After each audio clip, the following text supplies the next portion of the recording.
म्हणजे आपण पाहत आहात मावळ माती यूट्यूब. स्वागत आहे आपल्या मराठमोळ्या चॅनेलमध्ये, ज्याचं नाव आहे मावळ माती. आणि हो, चॅनेलला सबस्क्राईब केले नसेल तर सबस्क्राईब करा आणि बेल आयकॉन दाबायला विसरू नका. आपण आलोय आई एकविरा केसरी मैदानावर. मित्रांनो, मी आलोय, तुम्ही पण या.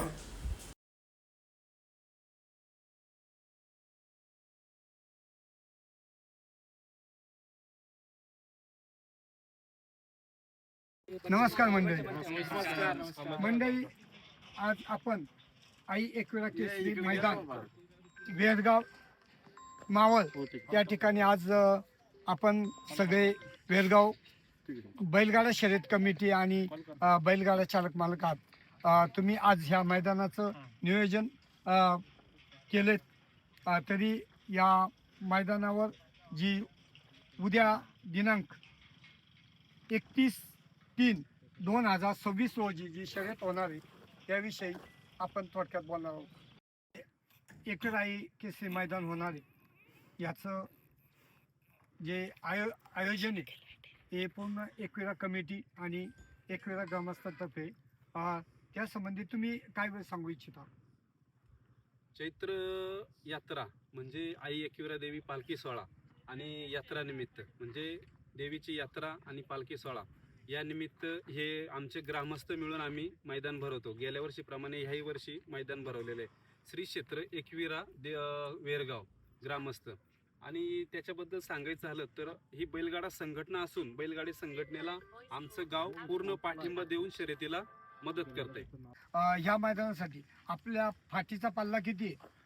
आपल्या फाटीचा पल्ला गेल्या वर्षीप्रमाणे 950 फूट राहील आणि फाटीची रुंदीचं जे माप आहे ते 15 फुटाच्या आसपास आहे. आणि बक्षिसाचं सांगायचं झालं तर प्रथम क्रमांकापासून लास्ट 8व्या क्रमांकापर्यंत चांगलं बक्षीस आहे. काही लोक काय करतात, 1-21 पासून चालू केलं तर 11,000ला शेवट करतात, पण 1-21 पासून आपण चालू करून 31,000ला शेवट केलाय. त्यामध्ये 6, 7, 8 तिन्ही क्रमांकाला 31,000 आहे. एकदम उतरता क्रम ठेवलेला नाही. आणि अजून सांगायचं झालं महत्त्वाचं शर्यतीचं आमचं आकर्षण म्हणलं तर प्रत्येक गट विजयी गाडीस 2100 रुपये आणि एक मानाची ढाल हे ठेवण्यात आलेलं आहे. हे बक्षीस शक्यतो कोणत्याही मैदानात ठेवलं जात नाहीये. की कुठल्या प्रकारची काठी न मारणे किंवा डबल एक बैल जोड डबल न झुपणे, अशा प्रकारचे जे नियम आहेत ते पूर्ण नियम असतील. गाडी जर समजा लॉबी झाली किंवा पूर्ण गाडी एक तास पलटून दुसऱ्या तासामध्ये गेली तर ती गाडी बाद राहील.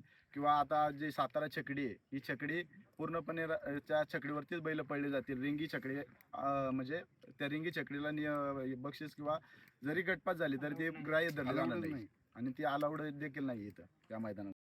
समाजलोचक कोण असणार? आता हे प्रथमतः मावळ तालुक्यामध्ये 3 फेऱ्याचं प्रथमच मैदान होतंय आणि या मैदानामध्ये समालोचक म्हणून जर पाहिलं तर ज्यांनी आम्हाला खऱ्या अर्थानं या मैदानासाठी पूर्ण सहकार्य केलं असे सुनील भाऊ मोरे आणि त्यांचे सहकारी म्हणजेच प्रवीण भाऊ घाटे हे समालोचक म्हणून काम पाहतील. तर झेंडा पंच म्हणून कालिदासप्पा घाटे हे पाहतील आणि नंबर टेकर म्हणून एक जांभरे मामा आहेत ते नंबर टेकर म्हणून काम पाहतील.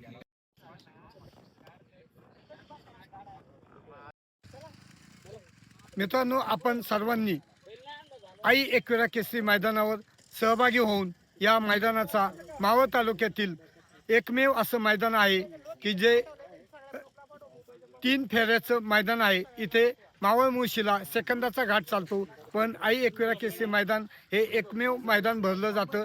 तरी आपण या मैदानाचा आनंद घ्या. लोणावळा भागामध्ये बिलकुल पाऊस वगैरे काही नाही आहे, त्यामुळं असं चुकीचं काही समजू नका.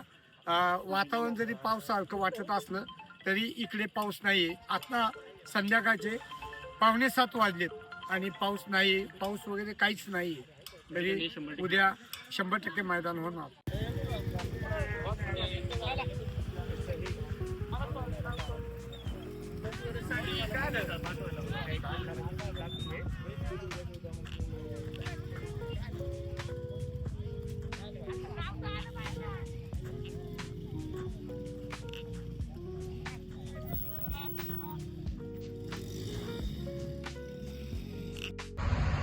आपणास व्हिडिओ आवडल्यास व्हिडिओस लाईक करा, सबस्क्राईब करा जास्तीत जास्त लोकांपर्यंत शेअर करा.